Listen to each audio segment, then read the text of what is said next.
네, 싱하이밍 주한 중국 대사의 배팅 발언 논란이 거셉니다. 여야 대치 전선이 외교 현안으로까지 확대되는 양상인데요. 이 밖에 정치권 소식들 두 분과 함께 짚어보겠습니다. 김장수 여의도연구원 부원장, 장현주 민주당 법률위 부위원장 두 분과 짚어보겠습니다. 어서 오십시오. 안녕하세요. 안녕하십니까. 먼저 싱하이밍 대사의 발언 이야기부터 해보겠습니다. 이재명 대표를 만나서 우리나라 외교 정책을 비판을 했고 여기에 대해서 우리 외교부도 입장을 표명을 했습니다. 이게 내정 간섭으로까지 해당될 수 있다라는 발언을 냈고요. 또 여기에 대해서 이후에 중국 외교부에서도 발언을 내는 모습 계속해서 확장돼가는 모습이었는데요. 일단은 싱 대사에 대한 발언 내용부터 한번 한 말씀 해주시죠. 어떻게 들으셨습니까? 일단 이게 국가는 이제 원래는 주권 국가는 서로 크든 작든 대등하다는 게 전제입니다. 예. 근데 이런 모임이 어떻게 있었는지도 사실 되게 궁금합니다. 왜냐하면 이재명 대표는 야당 대표라 우리나라 국가 의전서열 8위입니다. 8위. 근데 지금 싱하이밍 대사는 국장급이라 그럽니다. 근데 국장급을 국가 의전서열 8위가 찾아가서 만나는 것도 이상하고 그것도 대사관에서 만난 것도 아닙니다. 관저에서 만났다는 거 아닙니까? 그러니까 이거 자체가 관저로 국가의전서열 8위를 예를 들면 우리나라 그 외교부 뭐 국장 정도 되는 분이 뭐 미국 공화당 대표로 우리 관저로 와라 이렇게 하고 그러다 보니까 이거 자체가 이 만남 자체가 외교적으로 사실 이 상식을 초월하는 만남이 이루어졌습니다. 그리고 거기다 보니까 뭐 식순 이런 거 봐도 원래 그러면 이렇게 서로 예우해서 최소한 이제 이재명 대표가 더 높은 사람이라고 대우를 받아야 되는 거 아닙니까? 근데 이재명 대표 짧게 얘기하고 자기 15분 얘기하는 그러다 보니까 이 미팅에서 뭐 내용과 형식 모두에서 일개 외교부 국장급이 상대국에 대해서 할 수 없는 망언들을 한 겁니다. 그래서 저는 이 내용을 모르고 가셨는 건지 그러다 보니까 어떻게 보면 이재명 대표와 민주당이 이러한 아주 외교적인 결례, 무례 이거를 자초한 측면이 크다 이렇게 보고 있습니다. 네, 내용도 내용인데 형식까지 포함해서 좀 잘못된 부분이 있다라는 말씀이셨거든요. 그렇습니다. 중국 대사의 발언들이 여러 가지가 문제가 되는데요. 특히 뭐 중국의 패배에 베팅하는 것은 잘못된 판단이고 후회할 것이다 이런 얘기들을 했습니다. 사실 이런 발언들은 단순히 대사가 무언가 의견 표명을 넘어서서 내정 간섭으로 또 볼 수 있기 때문에 분명한 외교적 결례라고 판단이 됩니다. 그렇기 때문에 외교부에서도 대사를 불러다가 초치를 강력하게 한 지금 상황이거든요. 그렇다고 한다면 지금 현재 굉장히 한중 관계가 경색돼 있다라는 것만은 분명히 보여주는 장면이었다고 저는 생각을 듭니다. 그럼 싱하이밍 대사의 저런 발언들도 문제지만 그것과는 별도로 과연 우리가 한중 관계가 왜 이렇게까지 경색되었는지 그 원인과 책임을 또 물어보지 않을 수가 없는 상황인데요. 지금 현재 우리 정부의 외교 정책이 미국과 일본과의 관계에 좀 주력하다 보니까 상대적으로 중국과 적대시되는 것이 아니냐라는 우려는 그동안 많은 분들이 표명을 해왔습니다. 그러나 그것에 대해서 정부에서 제대로 된 어떤 조치들이 없고 중국과의 관계가 계속해서 경색되고 악화 일로를 걷고 있는 상황이기 때문에 저는 오늘날 저런 장면까지도 나오게 되었다라는 생각이 들고요. 특히 이제 중국과의 경제 협력 문제라든지 이제 이런 부분들은 다시 활성화를 해야 우리 경제가 또 다시 한번 돌아갈 수 있는 부분들도 있기 때문에 그런 부분들까지 함께 역류를 해서 정부에서도 이 중국과의 관계를 어떻게 할지에 대한 많은 고민을 좀 해줘야 되지 않나라는 생각이 듭니다. 예, 이제 한중 관계에 대한 말씀을 해주셨는데. 이번에 중국 외교부에서 밝힌 내용을 보면 한중 관계가 위기를 겪는 이유가 우리 정부 탓이다. 뭐 이렇게 이야기를 했습니다. 어쨌든 한미일은 점점 더 이제 가까워지고 중러도 밀접해지고 이런 상황 속에서 우리가 중국과의 관계를 좀 어떻게 가져가야 할 것인가라고 봤을 때 정부 입장에서 앞으로 어떻게 전략을 잡아가야 한다고 보십니까? 저는 한마디로 지금 중국과의 관계는 비정상의 정상화 과정이다 이렇게 봅니다. 제가 말씀드렸다시피 두 국가는 대등한 국가입니다. 근데 중국 외교부나 중국 전체가 이 관계를 이게 우리나라하고만 문제가 아니에요. 중국은 미국이나 러시아 한두 나라를 제외하면 중화시대에 자신들의 속국 정도로 대접을 합니다. 그러니까 저게 이제 특히 공산 독재 국가에서 나타난 증상인데 그러다 보니까 이것도 마찬가지 아닙니까? 이게 정상적인 국가라면 야당 대표를 이렇게 부르지 않습니다. 부르지도 않을 뿐만 아니라 이런 발언을 하지도 않아요. 그러니까 중국이 우리 탓이다 이러는 거. 그럼 거꾸로 이제 문재인 정부 때 그럼 중국이 우리나라한테 잘했느냐? 그러지도 않아요. 그러니까 중국은 중국의 외교 정책이나 외교 방향 이게 잘못돼 있는 겁니다. 그러니까 그거에 말을 잘 들으면 조금 떡고모를 주고 말을 안 들으면 뭐 하나한령이다. 사드 배치도 우리나라 주권 국가의 문제 아닙니까? 근데 그걸로 또 봉쇄를 하고 뭐 경제적 압박을 했던 거예요. 근데 지금 그러니까 이건 뭐 우리나라뿐만 아니라 미국, 유럽, 서구에 다 나타나는 문제입니다. 그러니까 중국에 그렇게 굴종적으로 갈 거냐? 그렇게 가면 안 된다. 그리고 그런 국가들이 지금 세계 질서에 되게 혼란과 이런 걸 초래한다. 이래서 지금 이제 서구 국가들의 외교 노선이 바뀐 거거든요. 근데 지금도 그러면 중국은 제가 볼 때는 중국의 전반적인 외교 자세 이게 공산국가에서 자기 국민들이나 인민들한테 호소하려고 자꾸 우리나라가 같은 나라에게 깔보고 업신여기는 걸 이렇게 내보내고 하는 겁니다. 이거에 지금 민주당처럼 야 이거 우리나라 정부가 잘못한 거다. 이래하면 과거로 돌아가자는 얘기입니다. 저는 이거는 우리나라가 단독으로 중국에 뭐 맞서서 뭘 하기는 어렵지만 전 세계적으로 특히 서구 국가 간의 컨센서스가 있기 때문에 이런 측면에서 보면 중국의 잘못된 외교 관행을 바로잡는 계기로 삼아야지 이걸 우리나라 정부 탓을 해서는 문제가 절대로 풀리지 않는다 이렇게 보고 있습니다. 예, 뭐 우리 정부를 되돌아보기보다는 중국에 그 화살을 돌려야 하는 상황이다 정도의 이해를 하도록 하겠습니다.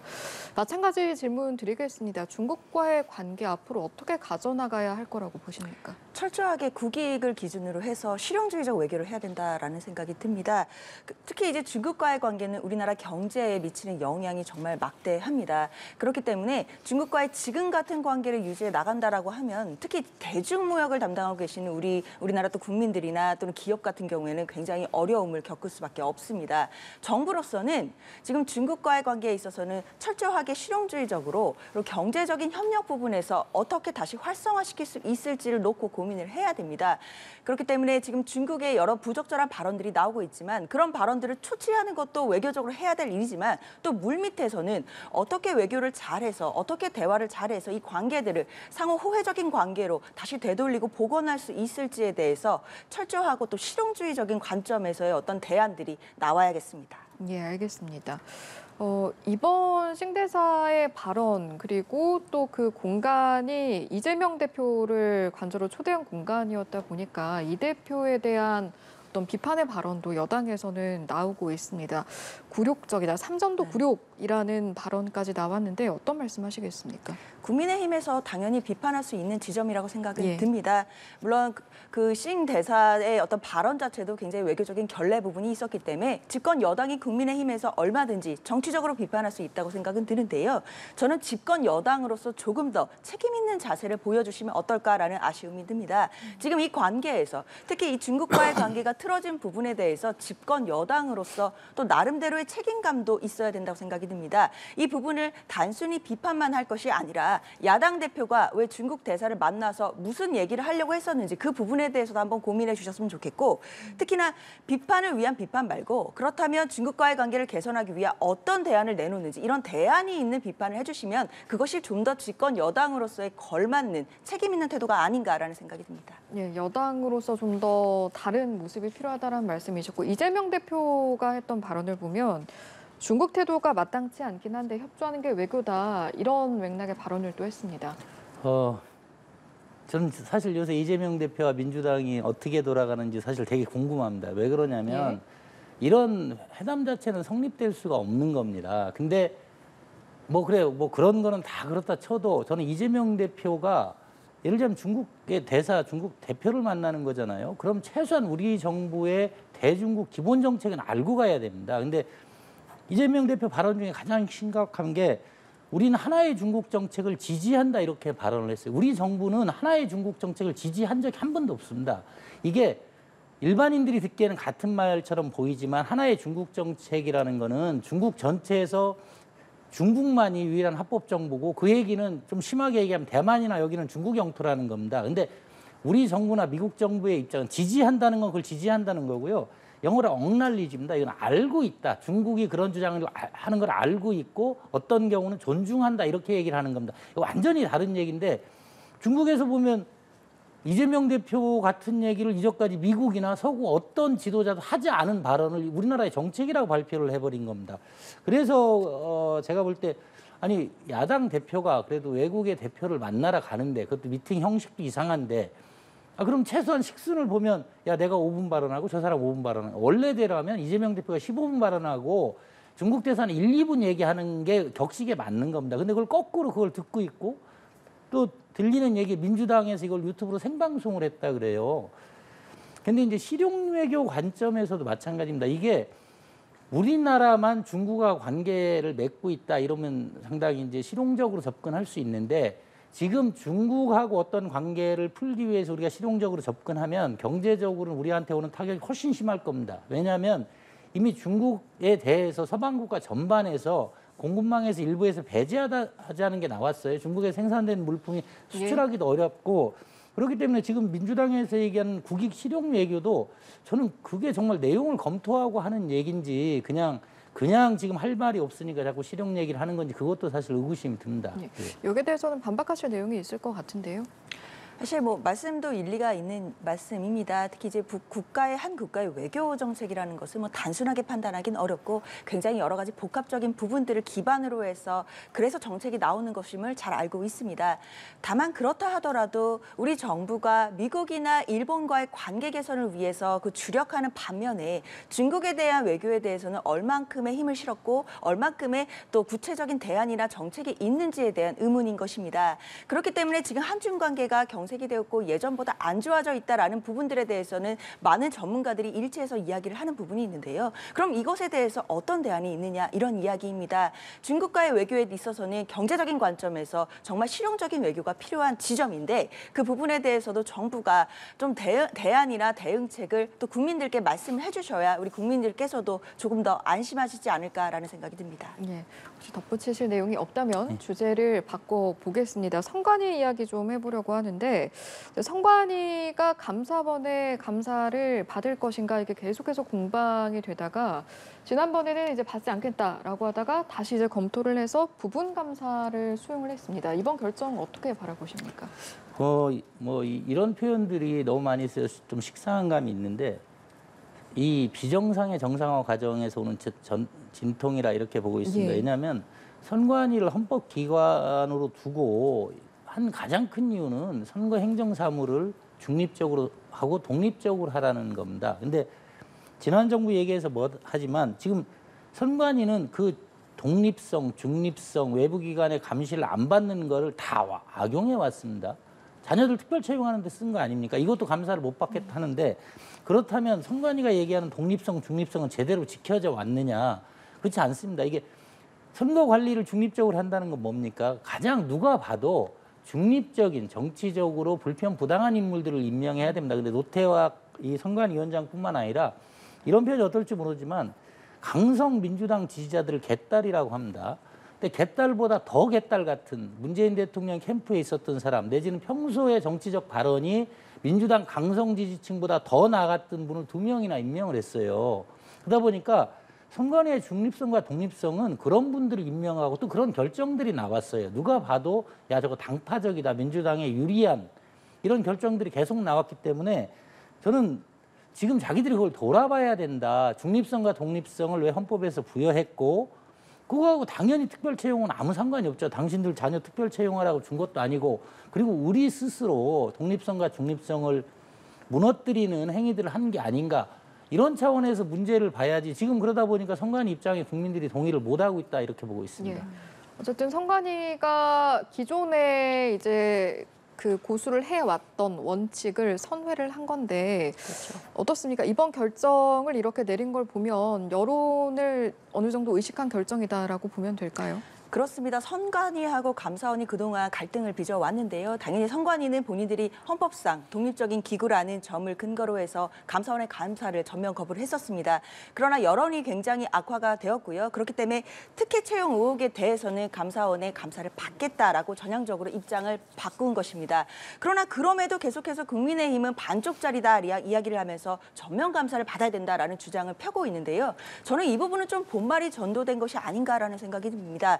국민의 입장에서 생각해 보시면 국민들께서 알고 싶으신 건 선관위 내부에서 과연 특혜 채용 의혹이 어디까지 있었는지, 비리가 어느 정도까지 있었는지에 대한 진상을 알고 싶어 하시는 거고, 책임자들이 있다면 처벌해서 다시는 이런 일이 일어나지 않는 재발 방지 대책을 좀 국민들께서 원하신다고 생각이 듭니다. 그러면 그런 부분들이 목표라고 한다면 그 목표까지 가는 수단이나 과정은 수사기관의 수사도 있을 수 있고 국회 국정조사도 있을 수 있고 감사원의 감사도 있을 수 있습니다. 지금 현재 국회 국정조사도 지금 협의 중이고요. 그다음 수사기관의 수사까지 의뢰가 돼서 수사기관도 수사를 하고 있습니다. 그럼 감사원의 감사까지 받게 되면 더 좋겠지만 감사원의 감사가 과연 본질적으로 감사원의 감사를 받으면 선관위의 진상조사가 되고 감사원의 감사가 이루어지지 않으면 선관위의 진상조사가 되지 않을 것이다 라는 식의 이분법적 사고는 저는 본말이 전도됐다 이렇게 생각이 들고요. 지금 본질적인 것은 국민의 입장에서 이 특혜 채용 의혹에 대해서 실상은 낱낱이 밝히고 그리고 책임자들을 처벌하는 것, 저는 이게 가장 중요한 것이다라는 생각이 듭니다. 알겠습니다. 본질에 집중해야 한다라는 말씀이셨는데 사실 이번에 선관위가 감사원의 감사를 받을 것인가 아닌 것인가에 대한 이야기가 나오면서 본질적으로 왜 이렇게 골이 깊어질까라고 보면 지금 법에 대한 해석에 있어서 감사원과 선관위가 입장이 좀 달랐습니다. 그런데 여기에 대해서 선관위가 헌법재판소에 이걸 물어보겠다라고 입장을 밝히고 나섰어요. 이런 모습은 좀 어떻게 보셨는지요? 저는 그래서 이제 적반하장이라고 하는 겁니다. 그러니까 다른 게 아니고 부패나 특혜 채용 이런 문제가 없는 상황에서 자기들이 선거를 중립적으로 공정하게 했는데 이런 걸로 관여하고 들어오면 그렇죠. 근데 지금 선관위 입장을 얘기를 하면 이게 부패한 조직의 이론을 한번 보실 필요가 있어요. 그러니까 선관위가 그럼 자녀 채용만 부패하게 했겠느냐. 근데 일반적으로 공기업이나 모든 기관이 마찬가지지만 자녀 채용 이제 선관위 사무총장, 사무차장부터 밑에까지 내려간 거 아닙니까? 이 조직은 다른 것도 부패합니다. 그러니까 선관위 행정사무라 그러면 예를 들자면 이분들도 국가 세금을 쓰는 겁니다. 뭔가를 이렇게 프로그램도 사고 뭐 하청업체에 뭣도 받고 하는데 이 부분도 전면적으로 아마 들여다볼 필요가 있을 겁니다. 왜냐하면 하나의 조직, 하나의 부패한 인물은 하나만 부패하지 않아요. 근데 그러면 이제 민주당에서 국회 조사 얘기합니다. 저는 국회 조사가 이전까지 한 번도 성공한 적이 없다는 점 분명하다. 이건 논쟁으로 끌고 갈 거다. 특히 이제 180석 가까이 민주당이 가지고 있는 상황에서 민주당이 실체를 밝히고 이걸 고치자고 할 거냐. 아닙니다. 이걸 논쟁으로 끌고 가겠다는 거고 검찰 수사는 범죄 혐의가 드러난 것만 합니다. 근데 이미 이 조직이 새로 직원들을 채용하는 과정이 가장 공정하고 엄격해요. 근데 이것도 부패해 있다 그러면 다른 재반 사무도 부패해 있을 가능성이 많습니다. 그래서 이거를 전반적으로 들여다볼 권한은 감사원밖에 없는 겁니다. 그러니까 네. 선관위가 본인들이 지금 드러난 비리 부패 혐의 때문에 발생한 문제를 헌법으로 가져가서 아무 문제가 없던 조직을 상정한 헌법적 권한을 하면 아마 선관위가 이길 수도 있고 그런데 이거는 저는 국가기관으로서의 책임 있는 자세는 아니다 이렇게 보고 있습니다.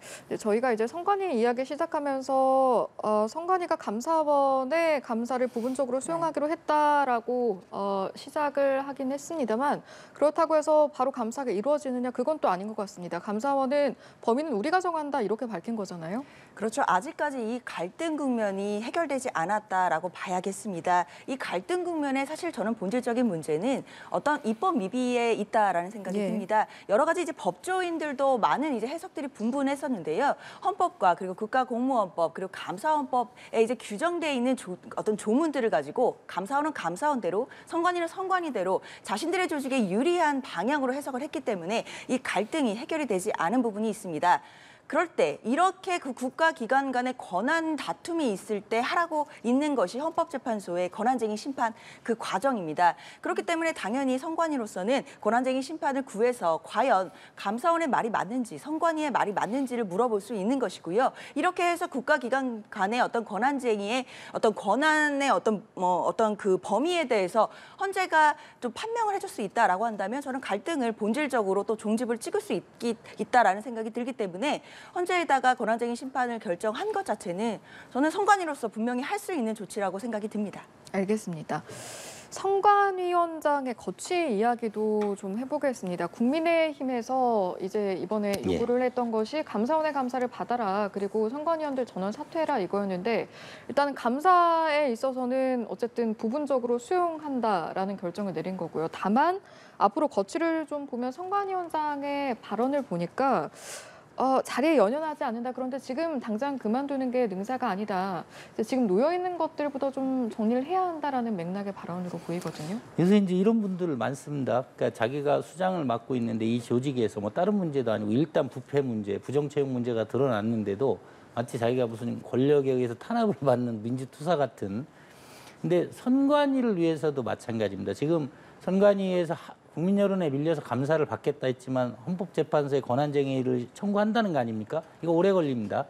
그러면 지금 선관위의 문제, 뭐 선관위의 중립성과 공정성 문제도 드러났고 부패 문제도 드러났는데 이거 빨리 끝내려면 그분들이 자리에 있으면서 조사가 정상적으로 진행되지 않죠. 저는 그래서 선관위를 위하고 선관위를 살리려고 하는 위원장이라면 이거 전면적으로 빨리 조사하고 끝내는 게 낫습니다. 그렇지 않으면 권한쟁의 들어가죠. 감사원 감사하다 멈추죠. 그럼 말씀하신 대로 다음에 또 검찰 수사 들어가야 되고 이럽니다. 이게 지지부진하고 오래 걸립니다. 근데 이제 이게 위원장을 중심으로 한 그 조직 체계에서 발생한 일이기 때문에 그러면 당연히 위원장이 자기가 사의를 표시하고 그렇게 할 때 이 모든 수사가 빨리 끝나고 빨리 정상화가 되는데 이분들 뭐 아주 이상한 레토릭으로 정권에 의한 탄압인 양 이 부정채용이나 이게 정권하고 아무 상관없이 이게 드러난 일입니다. 그럼 책임지는 모습을 보여야 된다 이렇게 보고 있습니다. 알겠습니다. 자리에서 물러나야 오히려 상황이 좀 빨리 정리가 될 것이다라는 의견이셨는데요. 동의하십니까? 사실 저는 선관위원장 같은 경우에는 이제 대법관을 겸직을 하고 있습니다. 그렇기 때문에 본인도 밝히셨지만 자리에 연연해서 사퇴를 안 하고 있다라는 생각은 들지 않습니다. 다만 이 특혜 채용 의혹 자체가 그 지금 선관위원장이 임기 전에 발생했던 일입니다. 그렇기 때문에 지금 위원장으로서는 지금 위기의 선관위 자체에 어떤 이런 조사 과정을 자신이 좀 수습하겠다라는 책임 의식도 있다고 보이거든요. 만약에 선관위원장이 지금 사퇴를 한다라고 한다면 사실상 이 위기를 수습할 대안이 있는지에 대한 또 의문들도 분명히 있습니다. 앞으로 이제 지금 이제 진행되게 될 국회의 어떤 국정조사라든지 뭐 감사원의 감사든 뭐 수사 과정이든 이런 과정에서 자료를 제출한다든지 뭐 선관위원장 그러니까 선관위의 그 수장으로서 본인들이 또 해야 되는 역할들이 있을 텐데 지금 바로 사퇴를 하는 것 자체가 이 선관위의 어떤 문제들을 바로 봉합하는 수순이 될 수 있다라는 생각에 대해서는 또 저도 의문인 부분이 있습니다. 알겠습니다.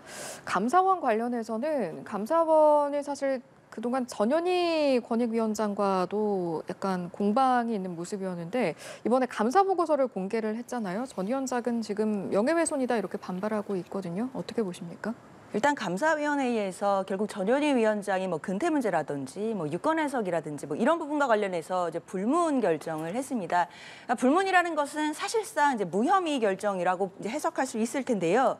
그럼에도 감사원 사무처가 지금 이런 의결의 취지에 반해서 그 내용들을 공표했다라고 볼 수 있는 상황입니다. 그렇다고 한다면 사실 전현희 위원장으로서는 본인에 대한 명예훼손이다라는 주장을 저는 펼 수 있다라고 생각이 들고요. 이런 명예훼손이나 또 어떤 법적 위반 조치나 월권 행위가 있다라고 한다면 당연히 법적 조치를 할 수 있다고 생각이 듭니다. 네. 아마 앞으로 전현희 위원장이 이 부분에 대해서 분명히 법적 조치를 할 것으로 예상이 되기 때문에 그 사무처의 이번 그 보고서 그 결과 보고 같은 경우에 이것이 이제 앞으로 법적으로 어떤 문제가 있을지에 대해서는 이제부터 시작이 되지 않을까라는 생각이 듭니다. 예. 전 위원장 법적으로 대응을 하겠다라고 나서고 있는 상황에서 이번 공개에 있어서 감사 보고서 공개할 만한 사안이었다라고 좀 바라보십니까? 이게 이제 지금 일단 국민들 보기에 국가기관들끼리 부딪히는 문제가 되게 볼썽사납고 안 좋습니다. 근데 왜 이런 문제들이 생겼는가를 한번 볼 필요가 있습니다. 지금 감사원도 마찬가지고요. 감사원 선거관리위원회, 특히 국가권익위원회 전현희 위원장이 맡고 있는 이런 데는 정말 말 그대로 정치적인 색깔이 없는 중립적이고 공정한 분들이 임명돼야 되는 데입니다. 근데 전현희 위원 누굽니까? 이분 민주당 국회의원 하신 분이에요. 그러다 국회의원 떨어지시고 나서 국민권익위원장으로 넣었어요. 만약에 제가 우리 당에서 정치하다 떨어지니까 선거관리위원장 시켰다고 해보십시오. 제가 공정하게 하겠습니까? 그러니까 전현희 위원장 문제는 민주당 문재인 정부에서 전형적으로 당파적인 인물을 권익위원회에 넣어요. 그렇다면 권익위원회가 또 그런 거와 관계가 없냐? 안 그렇습니다. 추미애 뭐 장관이 뭐하고 부딪히고 이러면 다 이때 그러면서 이제 중요한 권익위원회 위원들을 또 민주당 사람들, 친민주당적인 사람들로 넣어요. 그러다 보니까 이미 이 중립적이고 공정해야 될 국가기관들이 그렇지 않게 계속 끌어온 겁니다. 그러면서 지금도 이제 말씀하신 그런 게 사실 권익위원회와 감사원의 이 관계에서 지금 근데 이제 전현희 권익위원장 계속 남아서 또 그런 일을 하고 있다는 거 아닙니까? 이러면서 이제 정치적 분쟁으로 간 거예요. 원래대로라면 비정치적인 인물들을 냈으면 전혀 문제가 없을 사안들을 중요한 중립적인 국가기구의 정치적인 인물을 내면서 이분들이 지금 정치적인 역할을 하고 있어요. 그러다 보니까 민주당에서 전현희 위원장 잘 싸우니까 윤석열 정부하고 뭐 혁신위원장 시키자는 얘기까지 나옵니다.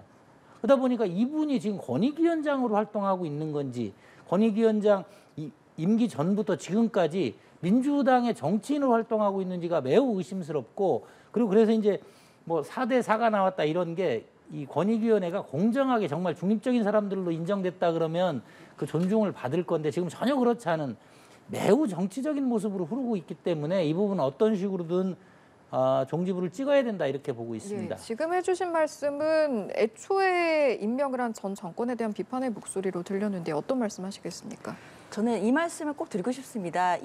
전현희 권익위원장에 대한 감사가 지난해 7월 정도에 유병호 그 사무총장이 도저히 묵과할 수 없는 제보를 받았다라고 하면서 시작된 지 거의 10개월, 11개월 만에 나온 결과입니다. 10개월, 11개월 동안 감사원에서 국민 혈세를 투입해서 감사를 진행을 했을 텐데요. 사실 이 결과 빈손 감사 아니냐라는 비난을 피하기 어렵다고 저는 보이거든요.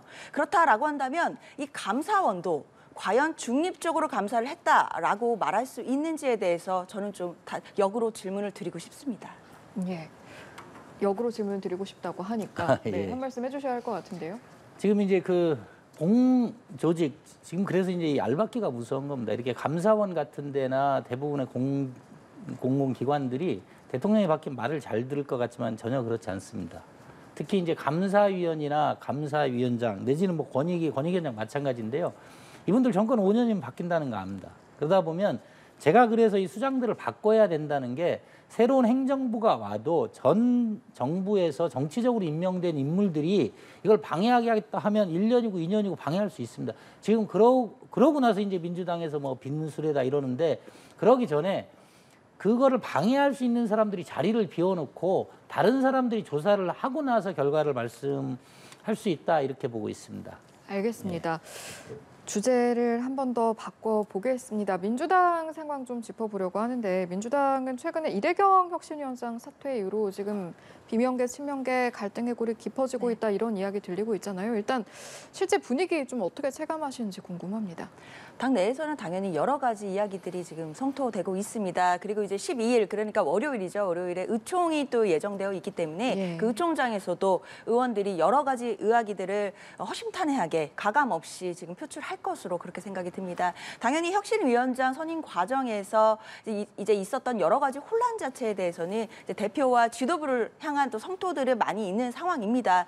당연히 혁신위원회와 혁신위원장에 걸고 있던 기대가 많았기 때문일 텐데요. 3주 만에 나온 위원장의 어떤 인선 자체가 전혀 국민 눈높이에 맞지 않았다라는 점에 대해서는 저도 참으로 아쉽게 생각이 듭니다. 이제는 대표와 지도부가 그러니까 의원들을 설득하기 위해서는 다음 혁신위원장 인선에 있어서 국민들의 공감대를 얻고 그리고 당 안팎으로도 공감대를 얻는 인사를 임명하는 것밖에는 저는 방법이 없다라고 생각이 듭니다. 예. 결국 정면 돌파를 해야 될 텐데요. 다음에 이제 임명할 혁신위원장 같은 경우에는 당연히 좀 더 개혁성도 있어야겠지만 보다 좀 중도 성향을 가진 분을 좀 영입을 해서 우리가 내년 총선이 1년도 남지 않은 상황에서 또 중도층 국민들께 더 다가갈 수 있는 그런 전략을 펼 수 있는 위원장이 또 선임이 됐으면 어떨까라는 개인적인 바람이 있습니다. 예, 혁신위원장이 이제 앞으로 임명이 되면 앞으로 뭐 총선 전략도 그렇고 민주당이 나아갈 방향을 좀 정리하는 그런 부분이 되기 때문에 국민의힘 입장에서도 주시해서 볼 수밖에 없을 텐데요. 민주당이 새로운 물론 이제 혁신위원장이 당 대표가 있는 상황에서 만들어지기 때문에 그렇지는 않은데 혁신위원장이 저는 두 가지만 해도 성공한다고 봅니다. 하나는 이번에 이내경 혁신위원장 사실 다른 게 문제되는 사람 아니지 않습니까? 그 사람의 인식과 사고가 문제가 됐습니다. 이게 1980년대 운동권적인 특히 뭐 주사파적인 인식에서 하나도 못 벗어난 사람이다. 이러니까 국민 상식하고 안 맞지 않았습니까?